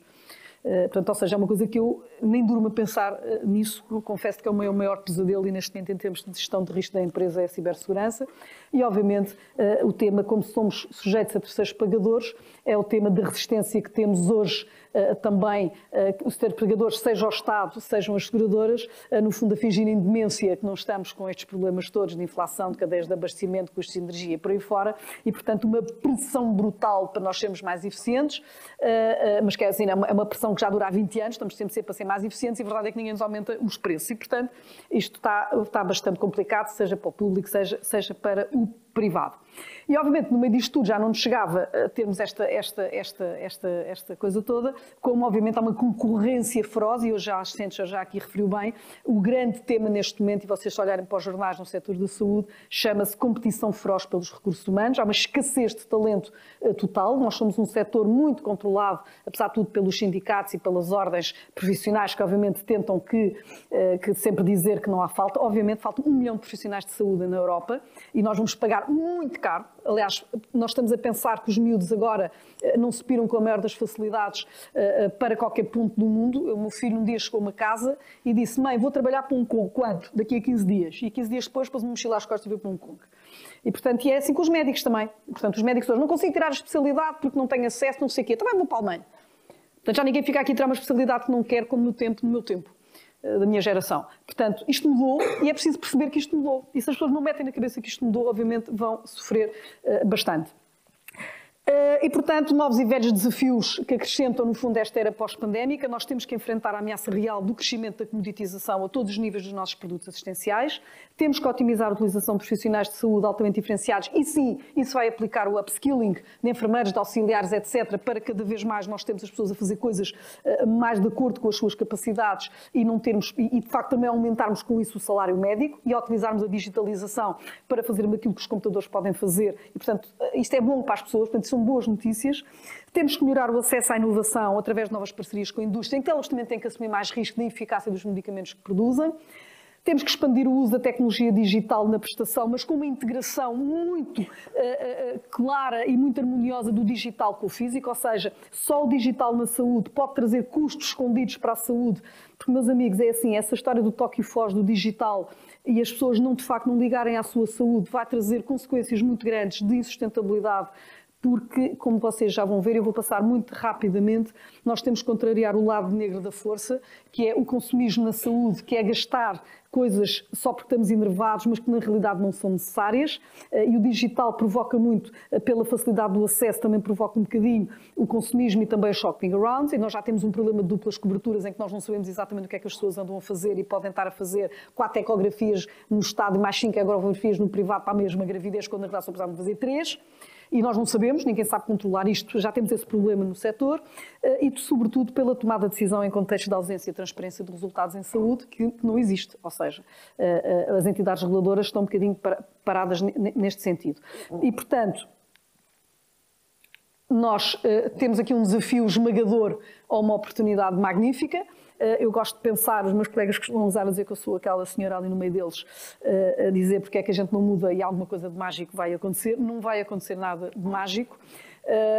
E queria dar-vos as boas-vindas ao setor da saúde, porque se há setor que tem claramente um propósito espetacular para a nossa sociedade, é o setor da saúde, como 2 anos de pandemia mostraram. O nosso colega de turismo começou por dizer: um dia a mais na saúde era um dia a menos para o turismo, e, portanto, não há economia sem saúde, mas também não há saúde sem economia. E, portanto, a sustentabilidade do setor da saúde vai depender em grande medida de cada um de nós, na capacidade de cada um de nós atuar preventivamente de forma a evitar ficar doente, e vou dizer-vos com números muito claros que 2/3 da redução potencial de 30% da carga de doença que existe atualmente vem do nosso comportamento preventivo.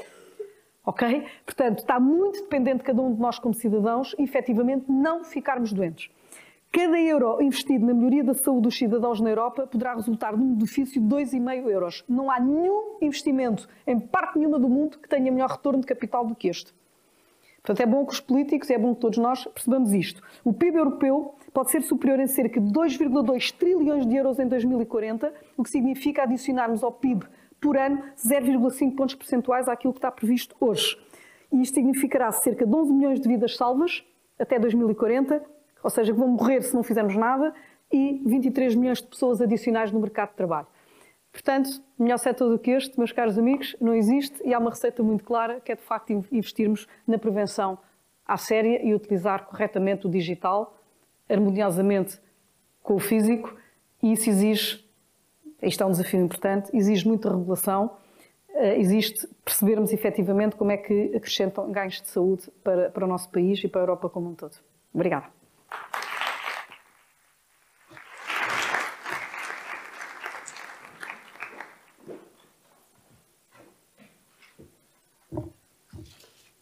Muito obrigado, Isabel Vaz, por esta apresentação, aqui provocadora, mas também esclarecedora de todo o mercado da saúde e aqui destas situações todas.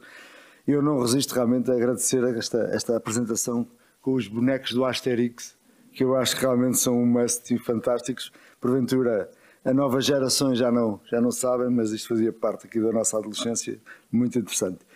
Bem, chama-se então ao palco mais um dos nossos convidados, Rui Munhoz, administrador da Tabaqueira, também a quem agradeço a disponibilidade e interesse a participar na conferência e também na lógica que aquilo que foi já apresentado. A apresentação tem como título Inovar por um futuro melhor. Rui, muito obrigado. Obrigado, Ricardo. Ora, pode parecer um pouco paradoxal a seguir à apresentação de Isabel Vaz sobre saúde, vir uma empresa de tabaco a falar sobre um futuro melhor. O que é que eu vos quero trazer aqui hoje? Basicamente, aquilo que eu vou mostrar ao longo destes 15 minutos é porque é que não é assim tão paradoxal uma empresa de tabaco falar sobre um futuro melhor e, segundo, como é que a inovação permitiu transformar uma empresa quase centenária e um setor que tem mais de 500 anos de consumo na Europa. Ora bem, a Tabaqueira, e este ano é um ano muito importante para a Tabaqueira, uma empresa que foi fundada em 1927 pelo carismático empresário Alfredo da Silva. Na década de 60 iniciou a construção de uma fábrica em Sintra, que deu lugar ao bairro de Albarraque, portanto toda uma comunidade nasceu à volta da fábrica, mas os últimos 25 anos têm sido marcantes para esta empresa. Em 1997, quando a Tabaqueira foi adquirida pela Philip Morris International, exportava 3% da sua produção total. 380 milhões de euros de investimento depois, à data do final do ano passado, a Tabaqueira exportava mais de 85% da sua produção total, num valor aproximado de 720 milhões de euros. Mas não ficamos por aqui. O icónico produto e controverso Marlboro deu origem a um produto altamente tecnológico, dispositivo de aquecimento de tabaco, cujo desenvolvimento demorou aproximadamente 20 anos. Imaginem o tempo médio de desenvolver um medicamento inovador e, curiosamente, o desenvolvimento deste produto sofreu exatamente os mesmos passos que a indústria farmacêutica utiliza no desenvolvimento de um novo medicamento. Começamos por um conceito, o Quality by Design, começamos a desenvolver protótipos, começamos a fazer ensaios não clínicos, partimos para ensaios clínicos, para demonstrar que mudar completamente de cigarros para este produto é possível reduzir o risco de nocividade de doenças relacionadas com o tabagismo. Submetemos um dossiê técnico-científico às autoridades competentes, neste caso à FDA nos Estados Unidos, a Autoridade de Segurança Alimentar e do Medicamento, decorridos 4 anos de avaliação, porque foi inovador, foi a primeira vez que uma autoridade de medicamento se viu confrontada com um dossiê técnico de um produto de tabaco idêntico ao dossiê de um medicamento, decidiu autorizar a comercialização deste produto como um produto de tabaco de risco modificado.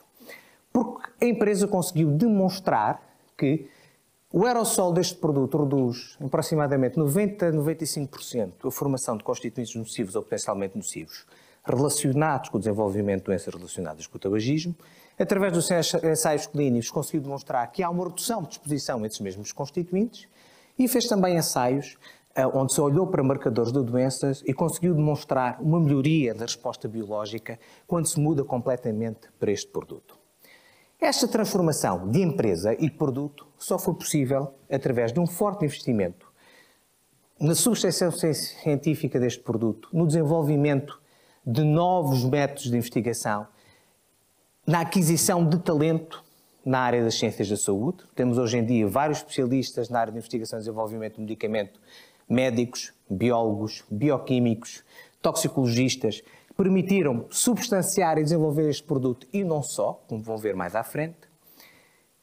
Somos hoje em dia uma empresa altamente tecnológica, estamos no ranking 50 das principais empresas com patentes na Europa, a única empresa de tabaco. E estas patentes não são apenas patentes de produto, são patentes de metodologias científicas que nós desenvolvemos para substanciar o menor risco de nocividade deste produto. Porquê? As doenças relacionadas com o tabagismo demoram cerca de 20 a 30 anos a surgirem. Nós não temos esse tempo para demonstrar que este produto é uma melhor alternativa. Tivemos que encontrar formas, num curto espaço de tempo, que conseguissem modelar o desenvolvimento das doenças relacionadas com o tabagismo para demonstrar às autoridades competentes que este produto é uma melhor alternativa. Ao longo destes anos, desenvolvemos vários protótipos. Foi uma jornada dura. Desenvolvemos protótipos que lançamos, comercializamos. Foram um autêntico falhanço. Temos que ser francos. Mas foi esse falhanço que nos ensinou o que é que o consumidor, o que é que o fumador procurava. O que é que nós tínhamos que melhorar? Voltamos ao laboratório, iniciamos novamente uma fase de desenvolvimento e hoje em dia temos no mercado um produto que contribui para que cerca de 15,5 milhões de fumadores tenham abandonado completamente os cigarros. Cigarros esses que são a forma mais nociva de consumo de nicotina. E toda esta inovação e desenvolvimento impulsionou também alterações a nível regulamentar. Normalmente as empresas dizem que o enquadramento regulamentar não é favorável ao desenvolvimento, inovação, de investigação e desenvolvimento, mas muitas vezes as empresas, se arriscarem, se inovarem, se investirem, conseguem desafiar o status quo e levar ao desenvolvimento de novos enquadramentos regulamentares. E aqui tenho alguns. Os mais importantes, diria eu, o caso dos Estados Unidos, que criou um plano compreensivo para regular o mercado de nicotina, permitindo que se aumente as restrições na forma mais nociva de consumo de nicotina, que são os cigarros, criando mecanismos favoráveis à inovação e ao desenvolvimento técnico-científico de alternativas menos nocivas associadas ao consumo de nicotina. Mas não conseguiríamos chegar até aqui sem uma estratégia e sem as pessoas. Já falamos hoje aqui na questão do talento, na questão das pessoas. As pessoas são o maior ativo das empresas. A Accenture referiu que não interessa, se nós não podemos correr com velocidade, mas se não corremos na direção certa, não vamos a lado nenhum. A direção certa para a transformação foi a questão da sustentabilidade. Aquilo, como se dizia há pouco, que é hoje um must-have em vez do nice-to-have, começou no grupo Philip Morris e na tabaqueira há bastantes anos atrás.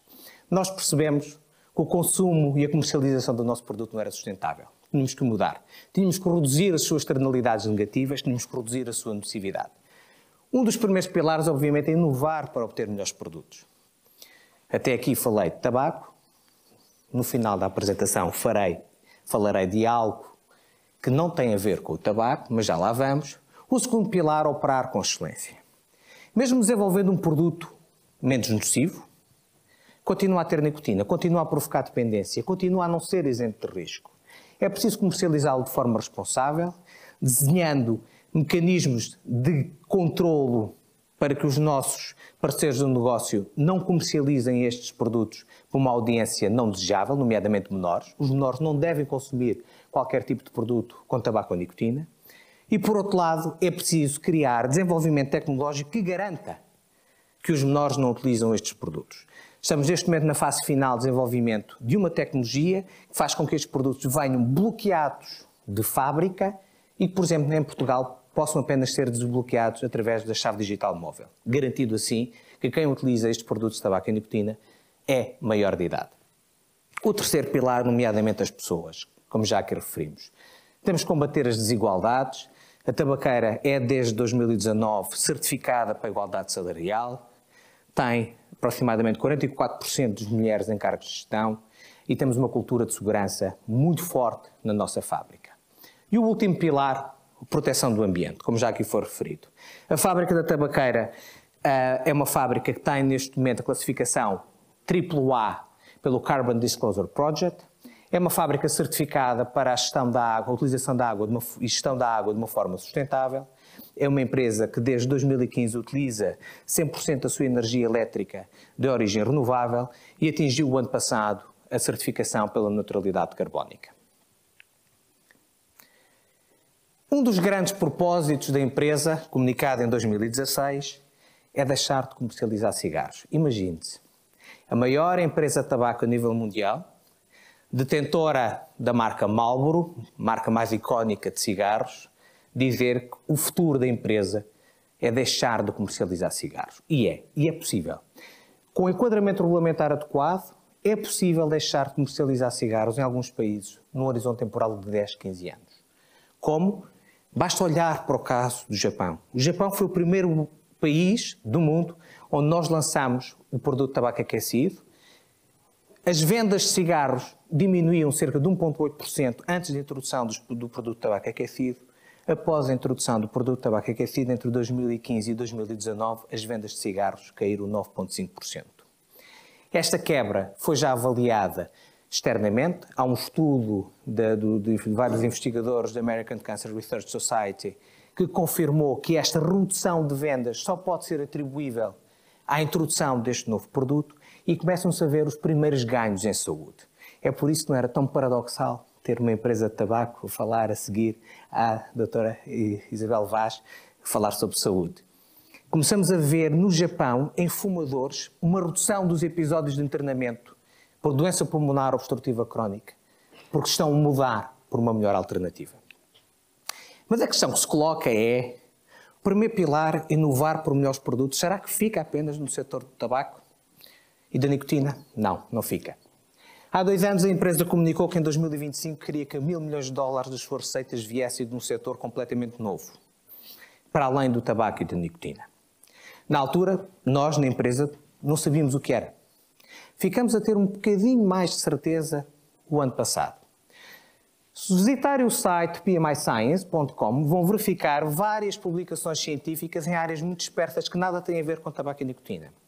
Vão ver modelos in vitro para a propagação da doença de Parkinson que permitem avaliar e escrutinar candidatos a fármacos de uma forma muito mais rápida do que irmos para ensaios não clínicos ou ensaios clínicos. Vão ver previsões de prognóstico de doença inflamatória do intestino através de uma análise genómica do microbioma do intestino. Nada tem a ver com tabaco e nicotina. Tudo isto resultado do processo de aprendizagem e desenvolvimento de um produto de tabaco. E o ano passado houve a aquisição de 3 empresas do setor farmacêutico. Vectura, Fertin Pharma e Otitopic. E se olharmos para o detalhe, o que é que estas 3 empresas faziam? A Fertin Pharma desenvolve fórmulas farmacêuticas orais, vulgo comprimidos, para terapias de substituição de nicotina. Porque é que a empresa que tem operado sempre no consumo de produtos de tabaco e nicotina conhece melhor as motivações do fumador, não há de ter um papel a dizer na cessação tabágica? Um pilar de atuação. A Vectura, uma empresa pioneira no desenvolvimento de dispositivos médicos para inalação. Porque é que a empresa que, ao longo do desenvolvimento deste novo produto de tabaco, conheceu bem a cinética da nicotina, a forma como a nicotina é absorvida a nível pulmonar, desenvolvimento de dispositivos eletrónicos para a administração de nicotina, porque é que não poderia eventualmente enverdar por uma área de dispositivos médicos para explorar fármacos que possam ser administrados pela via inalatória? E é aí que surge a Otitopic, que é uma empresa que tem já algumas patentes, imagine-se, para a administração da aspirina por via inalatória. Porquê é que isto pode ser interessante? A aspirina que é utilizada para as dores de cabeça, mas também em dosagens mais baixas, como antiagregante plaquetário na doença cardiovascular, pode ser administrada em situações agudas de infarto do miocárdio, através da via inalatória, em que em poucos minutos está na corrente sanguínea, atuando num trombo que esteja a provocar, por exemplo, um infarto do miocárdio. E o Aspirail é uma patente Otitopic que nós estamos a explorar e que pode ser utilizado por outros fármacos que podem ser formulados e administrados por via inalatória. Porquê a via inalatória? Os pulmões são fortemente irrigados por capilares sanguíneos, portanto é fácil a absorção sanguínea, Conseguimos evitar, no caso dos anti-inflamatórios não esteroides, os efeitos secundários a nível gástrico, portanto, otimizando a janela de segurança do fármaco, evitando até o metabolismo xenobiótico, o efeito de primeira passagem, que todos os fármacos que são absorvidos a nível gastrointestinal têm que passar pelo fígado, atrasando o seu efeito ou adiando muitas vezes também a sua metabolização. É por isso que foi criada uma nova empresa, o ano passado, a Vectura Fertin Pharma, que tem como propósito estruturar e reinventar as terapias existentes para responder a necessidades não satisfeitas dos consumidores e dos doentes. Para finalizar, é possível uma empresa de tabaco ser sustentável, é possível uma empresa de tabaco transformar-se e acrescentar valor em saúde, basta várias coisas, eu destacaria 3. Coragem para inovar, coragem para ser disruptiva e investir fortemente em investigação, desenvolvimento e desenvolvimento de talento. Segundo, o diálogo. O diálogo é fundamental entre empresas, com reguladores, com decisores políticos, com governantes, para que haja um maior incentivo a esta mesma inovação e desenvolvimento e, no caso português, criar condições favoráveis à atração de investimento estrangeiro que tão necessitamos para poder acrescentar valor à nossa economia e sermos competitivos em termos de crescimento económico, como referiram os oradores que me antecederam. Muito obrigado por ajudarem a construir um futuro melhor.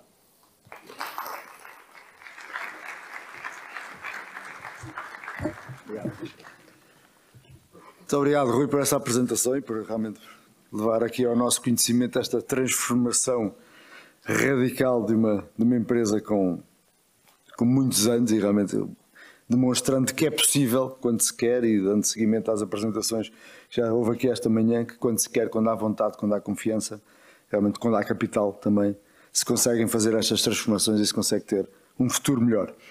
Chama assim ao palco o último convidado desta primeira parte, Alison Ávila, Head of Apply Strategy da Nova SBE. Agradeço, Nova SBE Innovation Ecosystems, é assim que se chama, não é? Sim, senhor. Muito obrigado pelo seu interesse e participação. E a apresentação tem como título Drivers e Enablers de Inovação, a perspectiva da cibersegurança, que é outro dos assuntos que já foi aqui falado várias vezes.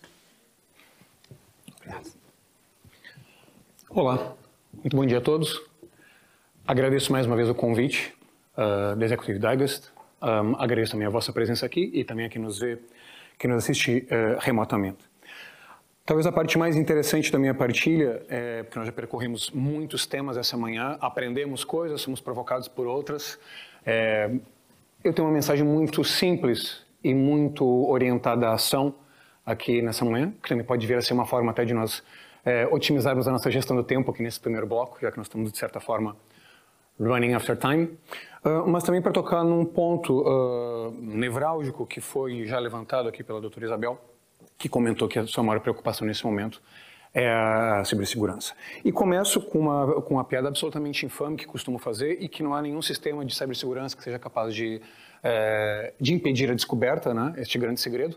Não sou português, sou brasileiro e trabalho na Nova SBE Innovation Ecosystem, que é uma espécie de spin-off dentro de tudo que uma universidade é.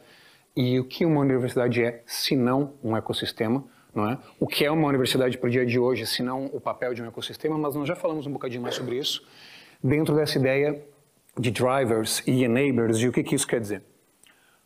Mas antes de seguir em frente, eu gostava de tomar a liberdade, ao menos do público que está aqui presente, presencialmente, para fazer 2 perguntas. Quem aqui concorda que cibersegurança é um tema importante tanto em âmbito das nossas empresas quanto em âmbito pessoal? Tão simples quanto isso.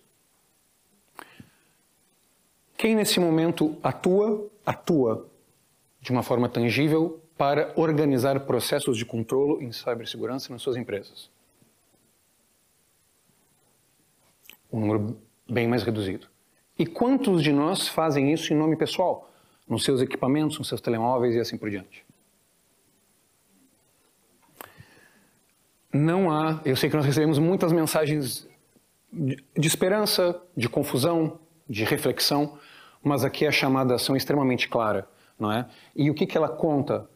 A própria Executive Digest repercutiu recentemente esse artigo, talvez já tenha sido partilhado convosco, que nos conta que 80% das tentativas de ataque estão relacionadas com falta de competências em cibersegurança.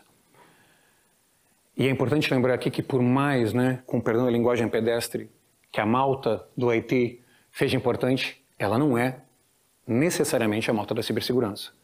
São áreas diferentes. Não é? Pode ser que eles tenham a capacidade de contribuir para a nossa necessidade, mas eles não vão, até porque tem outras prioridades, não vão ser eles que vão contribuir numa hora decisiva a fazer uma análise e, sobretudo, no papel de gestor, a tomar uma decisão a respeito de situações em andamento. Eu não sei se algum de vocês teve a oportunidade, claro que nós não vamos entrar em detalhes a respeito dessa minissérie, isso é um tema para um encontro da Executive Digest dedicado à economia da indústria criativa, fica a sugestão desde já. Eu não sei se aqui teve a oportunidade de ver essa série, ela foi disponibilizada em canais a cabo, mas também em streaming, chamada Colapso, é uma série francesa. E eu disse que eu não ia mergulhar no detalhe artístico, porque ela tem uma linguagem muito bem conseguida, são 6 ou 8 episódios gravados em plano sequência. O que isso quer dizer? Não há cortes da câmera, ou seja, um prodígio de produção e de realização, porque durante 1 hora aproximadamente, 1 hora e um bocado, a câmera nunca é cortada e todas as imagens são sincronizadas para contar uma história. Mas que história é essa? No primeiro episódio, ninguém sabe o que aconteceu, ou por que aconteceu. Você simplesmente sabe que é alguém na rua e dentro do supermercado, e surge a informação. O sistema entrou em colapso. Ninguém sabe que colapso foi esse, que sistema é esse, mas obviamente nós podemos presumir qual é.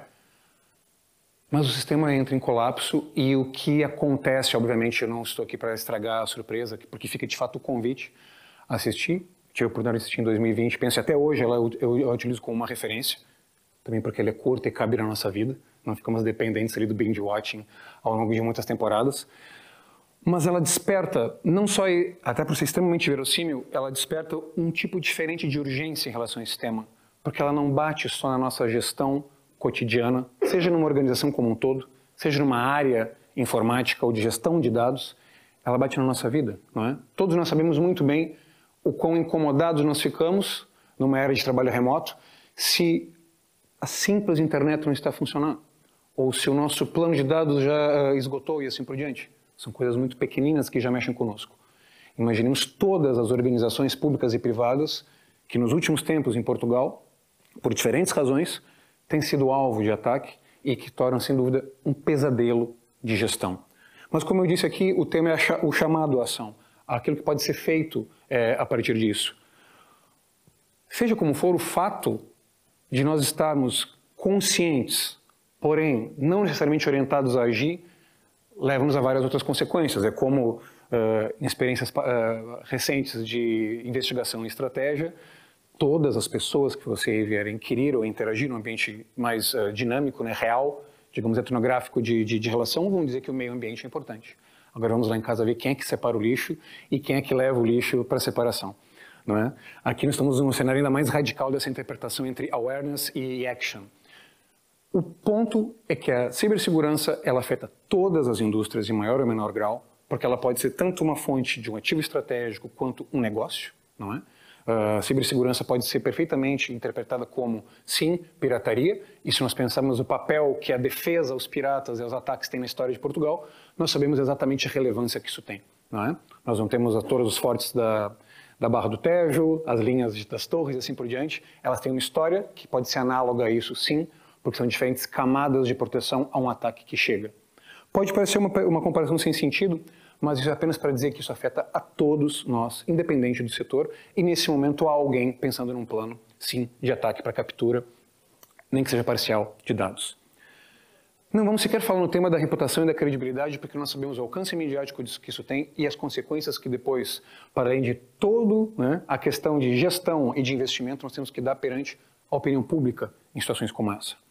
Isso naturalmente leva ao tema do prejuízo do reinvestimento, ao aumento dos casos em Portugal, que nós já acabamos de citar, e naturalmente nós não sabemos bem o que vem por aí em termos de perspectivas pós-guerra, até porque nós não podemos afirmar absolutamente nada, mas o que é relativamente comum em histórias ligadas a ciberataques são de países emergentes com interesses e condições de capturar dados e pedir algo em troca por isso.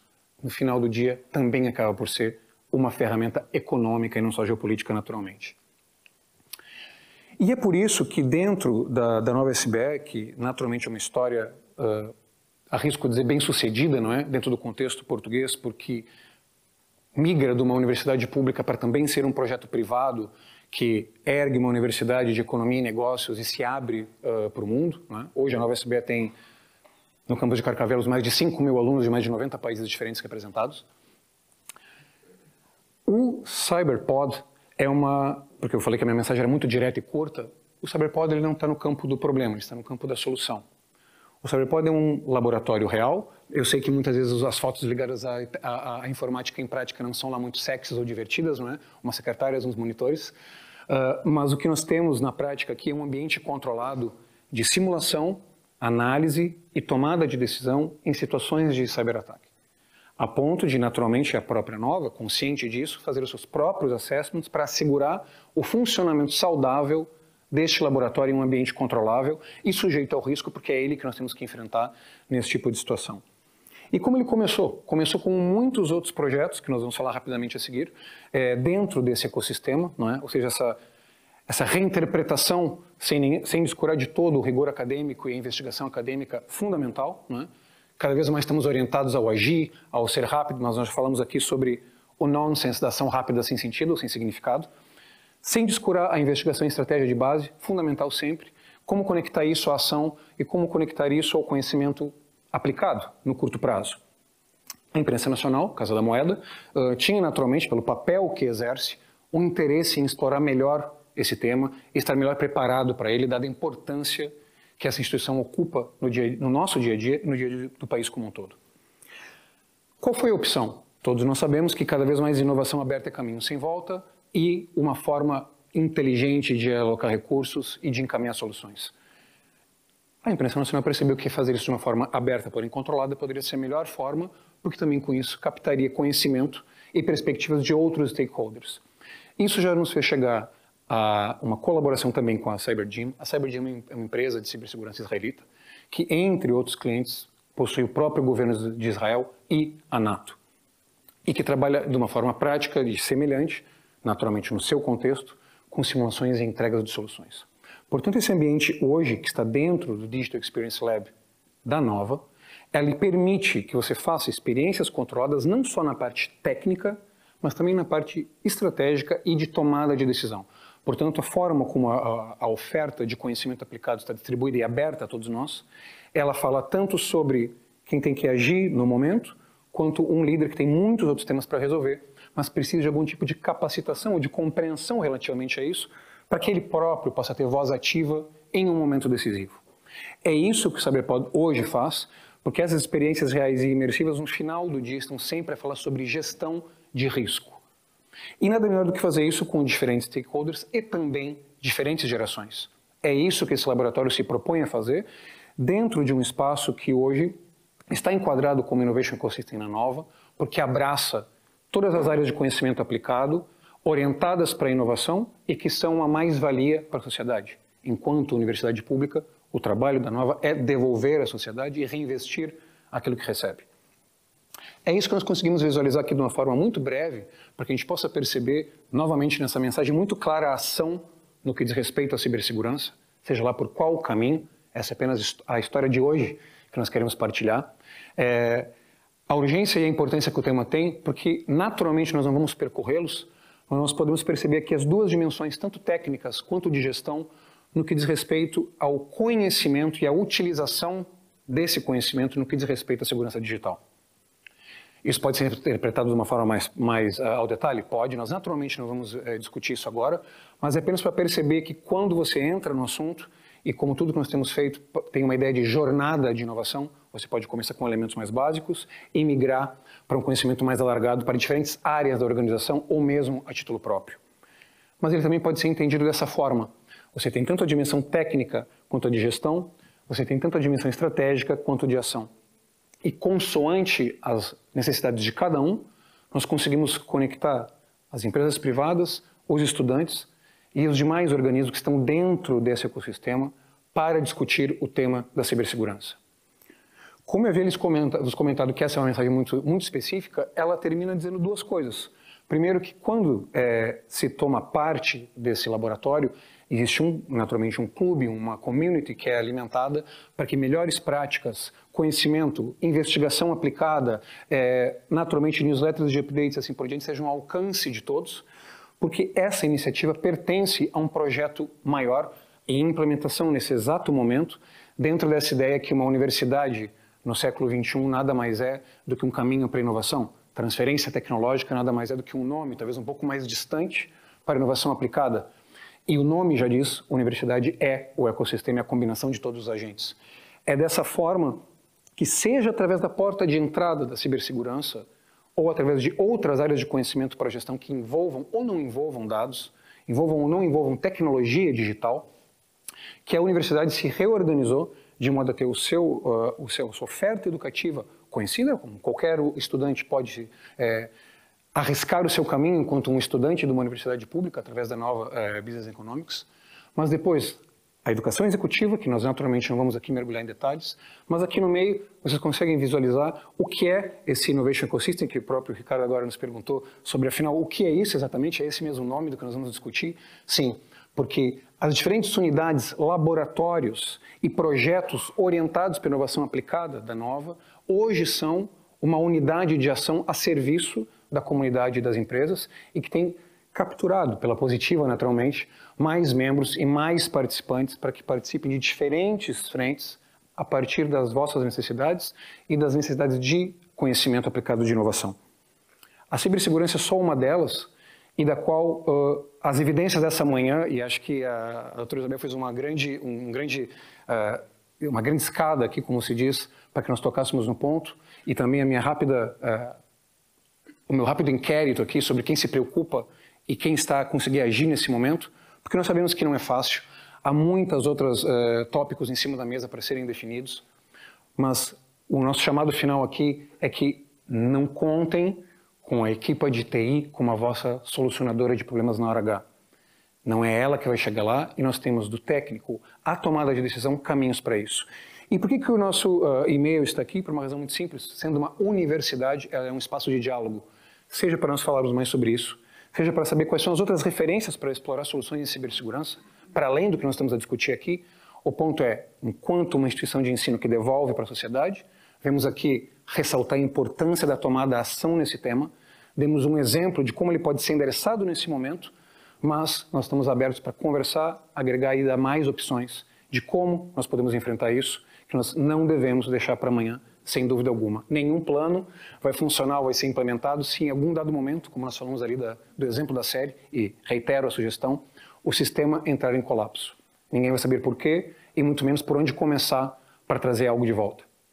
É essa a mensagem de hoje. Muito obrigado pelo vosso tempo e continuação de um bom evento. Obrigado. Muito obrigado.